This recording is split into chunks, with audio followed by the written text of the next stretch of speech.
Assalamualaikum warahmatullahi wabarakatuh. Sebelumnya minta maaf, ini bukan lomba pidato ya, tapi ini kita ngobrol, cuman kita ada jarak begitu. Yang kami hormati Bapak Camat Jati, Bapak Dan Ramil dan Bapak Kapolsek, Bapak Ibu dari Dinpora Budpar maupun Bapak Kades undangan dari beberapa desa, juga Bapak Kades Ndoplang beserta perangkatnya, tidak lupa kepada Bapak Ibu sekalian yang pada siang hari ini berada di pendopo dan halaman Balai Desa Ndoplang. Agar tidak berpanjang lebar, sebagaimana apa yang dirumuskan oleh panitia, saya khusus akan bicara tentang kumpulan cerpen yang sedang saya pegang ini.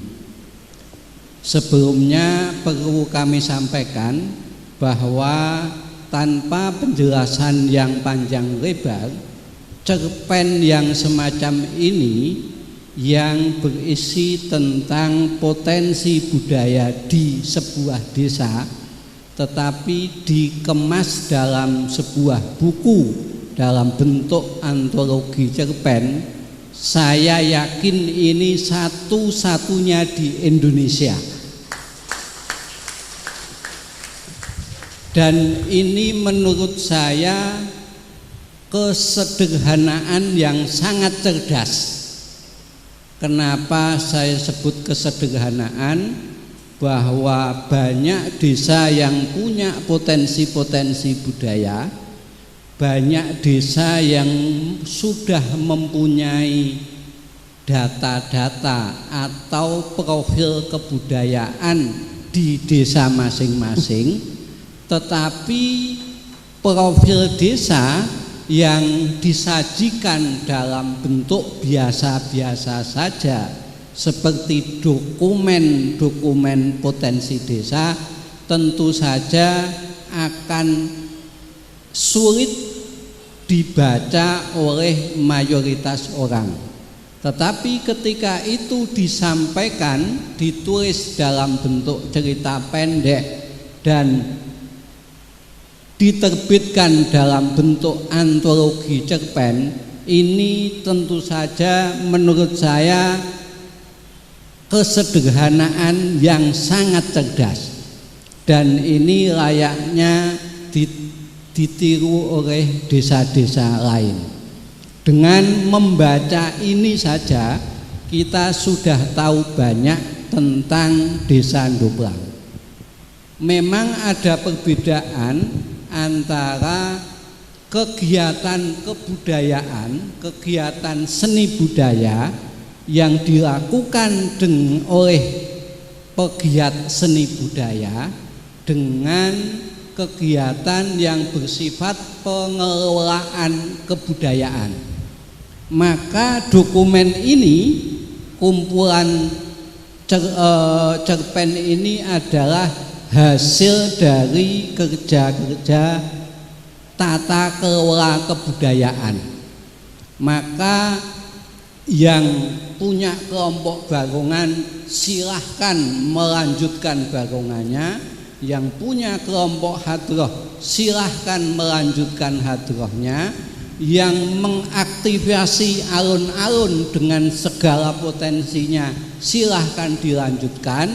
Tetapi apa yang ada yang dilakukan oleh semua pegiat kebudayaan itu memang selayaknya ditulis syukur-syukur dalam bentuk yang mudah ditangkap oleh pembaca ataupun mudah diapresiasi. Dalam hal ini karena memang zamannya sudah berubah, maka seandainya ada video-video yang merupakan dokumentasi kegiatan-kegiatan kebudayaan di Ndoplang ini, maka itu juga cara lain untuk menyampaikan kelebihan-kelebihan maupun potensi dari Desa Ndoplang. Itu yang kepingin saya sampaikan. Kemudian bahwa tulisan-tulisan dalam cerpen ini sungguh disajikan dalam bentuk yang sederhana, yang mudah kita tangkap. Memang seniman itu beda-beda. Ada penulis yang tulisannya bisa dimuat di koran Kompas, koran Jawa Pos, ada yang diterbitkan dalam bentuk antologi cerpen, dan tentu saja cerpen-cerpen yang ada di sini belum tentu bisa masuk di koran. Tetapi bahwa itu justru lebih cocok ketika diterbitkan secara bersama dalam bentuk antologi ini. Maka dalam hal ini tidak ada mana yang lebih baik dan mana yang lebih buruk. Mungkin pelukis kelas nasional lukisannya dipajang di istana atau di museum, tetapi lukisan anak kita yang sedang berlatih mewarnai bisa dipajang di ruang tamu kita. Karena sekalipun hasilnya menurut orang lain biasa-biasa saja, tetapi bagi kita orang tua maupun bagi si anak yang mempunyai karya mewarnai itu nilainya sangat tidak bisa dihitung dengan angka. Demikian juga dengan cerpen-cerpen yang ada di sini. Kami tidak bermaksud membandingkan isi dari cerpen ini dibandingkan dengan penulis-penulis cerpen yang lain yang namanya sudah menasional atau mendunia. Ada Gus Mus yang pernah menulis cerpen Gus Japar, ada Seno Gumira Adhidharma yang nulis cerpen futuristik, ada Agus Nur penulis cerpen yang produktif dan segala macam. Kami tidak bermaksud membandingkan itu, tetapi bahwa cerpen yang ada di antologi ini sungguh tepat. Siapa yang nulis, sebagian rasanya masyarakat Doplang dan tentang Doplang sendiri. Tentu saja ini masih ada kekurangan, dan itu penting untuk diungkapkan agar nanti ada kemajuan-kemajuan. Beberapa catatan kami memang persoalan editing ada yang masih salah tulis, seperti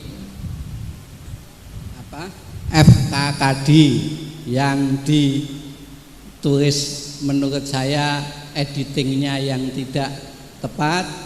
Kemudian ada tema-tema yang tidak ada di sini, seperti tentang Gunung Salak.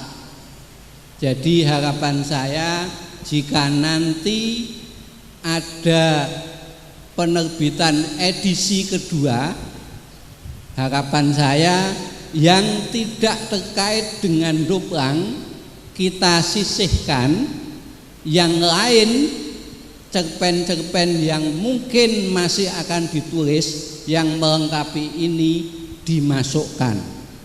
Harapan kami nanti akan muncul edisi berikutnya yang lebih tepat dan isinya lebih menggambarkan tentang potensi desa Doplang.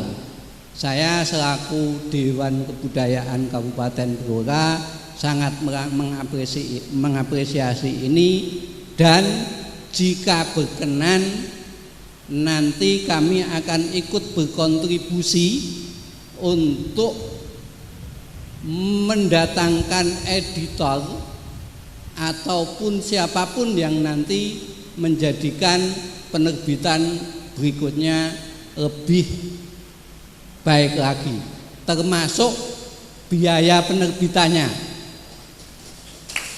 akan membantu mencarikan support pembiayaan untuk penerbitan berikutnya, dengan catatan memang ada pembacaan ulang dari kumpulan cerpen ini, dan nanti diterbitkan di edisi kedua dengan isi yang lebih lengkap dan lebih baik.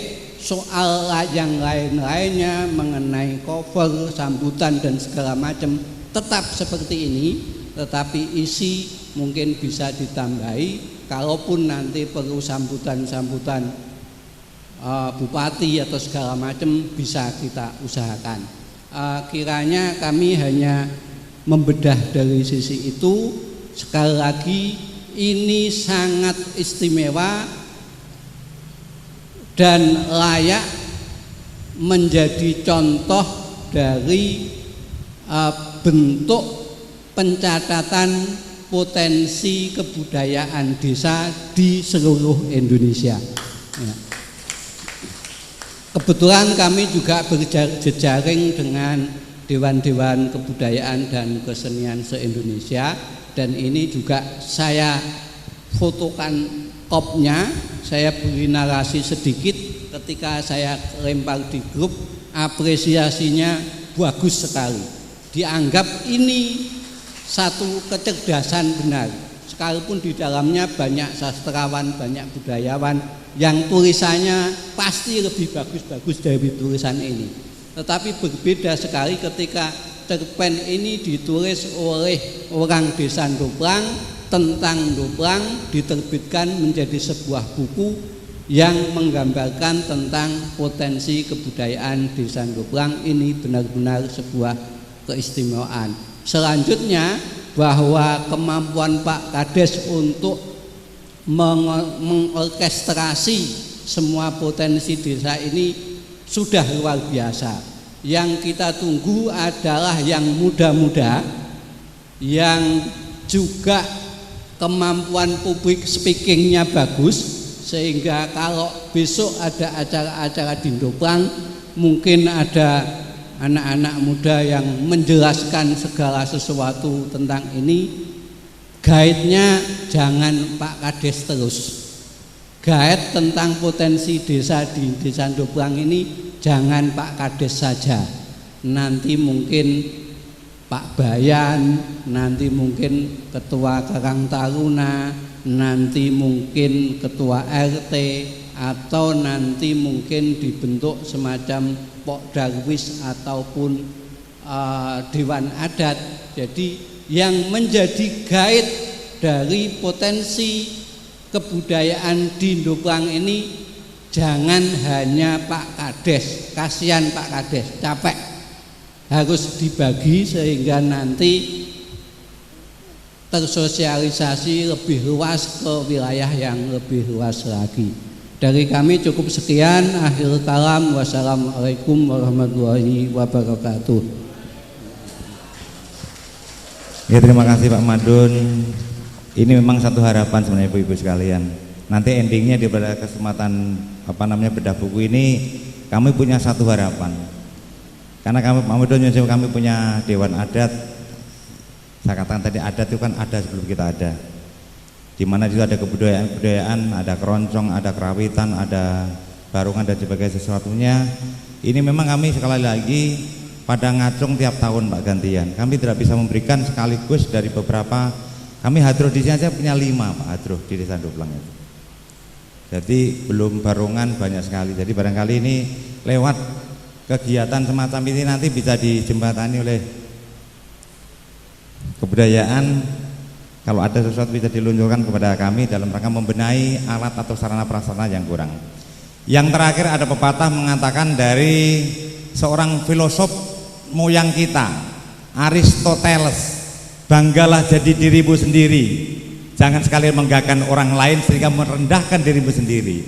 Apapun karyamu, karena kamu hanya terpilih dengan Pak Madun tadi, hanya bisa dipampang di sebuah tempat atau di rumahmu sendiri, kamu punya satu nilai-nilai kebanggaan. Karena apa yang kita lakukan beda dengan orang yang sudah punya kemauan tinggi. Tapi yang kembali lagi kepada diri kita, ternyata rasa kebanggaan bukan karena karya-karya yang dihebat daripada lihat dari orang lain, tapi karya kebanggaan ada dalam rasa kita yang kita jaga. Terima kasih.